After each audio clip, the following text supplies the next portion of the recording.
Hi everybody, welcome back to my YouTube channel, Fun with Olivia. If you are new here, welcome! Thank you so much for being here. I hope you stick around and you have some fiber fun with me.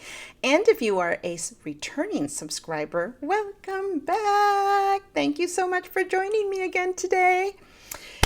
I have a finished object, an FO, to share with you and some whips. So let's get started.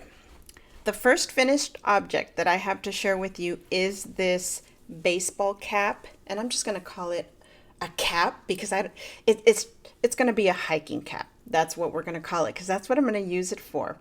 I have been following Helen from Cabin Fever Crochet. She has a YouTube channel. I will link her down below so that you can please go visit her.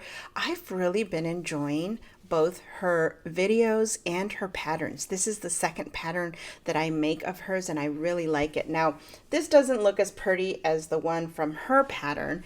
Let me show you a little bit of her pattern here. See how pretty that looks? And it even has a little button and everything. Mine doesn't look that perfect, but I do plan to make more, so I am going to be perfecting it, hopefully. But here's what intrigued me about this pattern, that she uses a combination of different strands of cotton. I have a ton of cotton, and one of my goals this year is to use up some of that cotton yarn. I buy cotton yarn not so much because I use it very much, but just because it looks pretty or I like the color. I need to start using it. So anyways, when I heard that she made this cap or her cap out of a combination of cotton strands, I thought, I'm going to make it. So I kind of messed it up and I tried to fix it by adding a few more rows, so it doesn't look perfect. I'm okay with that. I'm just going to be using this for hiking. It does have the option to put in this little part for your ponytail. I don't have long hair, but I wanted to make it with the ponytail insert because just in case my teenage daughter, decides to use it. She tends to borrow a lot of my stuff, especially when we go hiking. And it's a little bit, I thought it was going to be small on me, but it's actually kind of perfect. I don't know can you see that? When you go hiking, you don't want like a bunch of things, at least I don't. I perspire a lot, and this is cotton, and it'll be light and airy, and it doesn't look like it, but this really provides a nice shade just from regular light. So I know that it's gonna like protect me from the sun, and now my hair is all messed up. Anyway, I'm excited about this. I'm really excited about this. She does have a YouTube video, a tutorial, so you don't need to buy the pattern, but if you do want the written pattern, she does have it available in her Etsy shop. But you can follow the YouTube video. And I just think it's so cute, and I'm going to make more with, other colors. So I'm excited about this. Okay, the next item that I made, I'm considering this semi-done because I've crocheted it, so it's done, and I literally just took it off the block mat. I was blocking this. This is Tunisian Crochet. This is for a project through my May Yarn subscription box. This is my very first time Tunisian crocheting. And I enjoyed this so much. What we're going to be doing is we're going to be putting it together like this, lining the inside and putting a zipper on it, sewing the sides too. And it's going to be a zippered bag. I'm so excited to finish this. I love the size of it. I love the color. I love the texture. If you don't know what Tunisian If you don't know what Tunisian crochet is, it is a hybrid it combines knitting and crochet. It's kind of like like a knitting needle with the plastic extension, but it has a hook at the end. And so instead of having one live stitch like you do in crochet, you have many live stitches. So you're picking up stitches going one way, and then coming back, you're crocheting them. And so it's kind of like a 2-row process, and it's really meditative for me for some reason. I really enjoyed it. And they have a ton of different Tunisian crochet stitches. This is a combination of the basic one, Tunisian simple stitch, but they also had some front post double crochets, as you can see, to provide additional texture.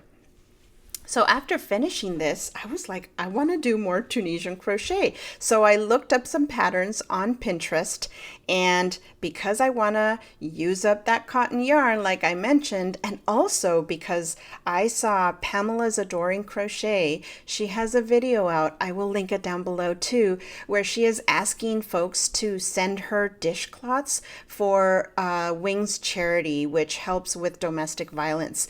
And I thought, what a great way to use up my crochet yarn making dishcloths, and I'll just send them to her so they can be used, right? So I thought, you know what, I'm going to look up Tunisian crochet patterns. So that's what I did. I'll link it down below. And this is what I did. I loved that this is the Tunisian simple stitch.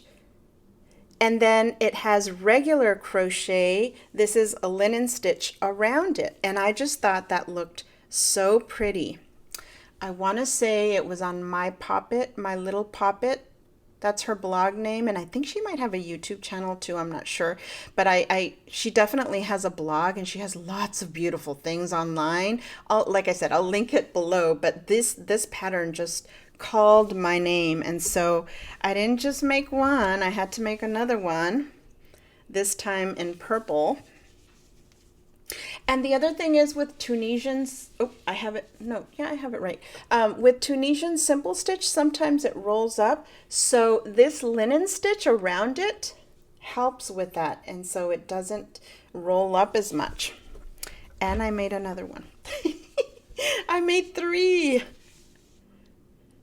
So these are my 3 dishcloths that I made that I will be sending to Pamela's Adoring Crochet channel so that she can send them to Wings. And then I also made another dishcloth, but this was in regular crochet using another one of my cotton yarns. Now this isn't Tunisian crochet, but you know, what happened is that the Tunisian crochet hooks that I got are wooden. And although I love them, they don't work very well with the cotton yarn that I have, that I've been, doing Tunisian crochet in this. Doing Tunisian crochet with those wooden hooks and cotton was a little bit tough on my fingers, and it did get them hurting. So I recommend that if you're making Tunisian crochet items with cotton yarn, that you get yourself some metal ones. And I think I'm going to have to invest in some metal ones for my cotton yarn if I want to keep on Tunisian crocheting, because I tried when I did the Tunisian crochet with the wool, it was no problem at all. No problem. And I'm about to show you another one that I did that is definitely no problem at all either. So anyways, that's it for my dishcloths that I'm making for Pamela's Adoring Crochet. The last item that I'm sharing with you today is another Tunisian crochet item. It's another pattern that I looked up on Pinterest, and this is a Lacy Tunisian crochet pattern, and I am using Mandala Ombre because I want to use up some of the yarn that I've been buying and shopping and hauling. You saw this in a prior haul video, and I've been dying to use it because it's really soft. It's so soft. If you've never tried Mandala Ombre, I recommend it because it is so soft and the colors are lovely. Anyway, let's get into the project. So this is the project that I am working on. This is Tunisian crochet, started at the bottom and it started moving up. So this is what I have so far. Like I said, it is Tunisian crochet, a lacy stitch. I'm not even really sure what the name of the stitch is, but it's beautiful. It's beautiful. And if you're not familiar, or actually I should say, if you are familiar with Tunisian crochet, when you're going back, crocheting those stitches, usually, well, not usually, in the Tunisian simple stitch, you're only crocheting one loop at a time. Well, with this one, you're looping, when you're crocheting them, you're crocheting 3 together at a time, which makes the process that much easier. This yarn works like a dream with my Knitter's Pride Tunisian crochet hooks. They're the ginger ones, the wooden ones. I had no resistance to this whatsoever, like I did with the cotton yarn. And it's just been so enjoyable and so meditative for me to be working on this pattern with the Tunisian crochet hooks. This is going to be a cowl, an infinity scarf, actually, not a cowl. It's going to be an infinity scarf. I cannot wait. That looks so weird, huh? But it's so soft. I love how it feels. I can't wait to finish this, but it's going to be long and it's an infinity scarf. So, and it's just so enjoyable. I'm really enjoying this project. So I'll link the pattern down below in case you're interested. I think I may need to invest in a book that has Lacy Tunisian crochet hooks, because I'm really enjoying that process. All right, you guys, that is it for today. Thank you so much for joining me today. Let me know in the comments down below, what are you working on this week? I love to hear from you guys. I want to know what's on your hooks, and have you tried Tunisian crochet? Are you thinking about it? I honestly didn't think I was going to like Tunisian crochet, and the first few rows of making this project, I still didn't think I was going to like it, but I kept at it, and now I'm kind of hooked, literally. So yeah. Oh, before I forget, keep an eye out for the next video. I am so excited about unboxing a kit that I bought. Oh my God, I cannot wait. Anyway, thank you for being here today, and have a fiber fun day. Bye.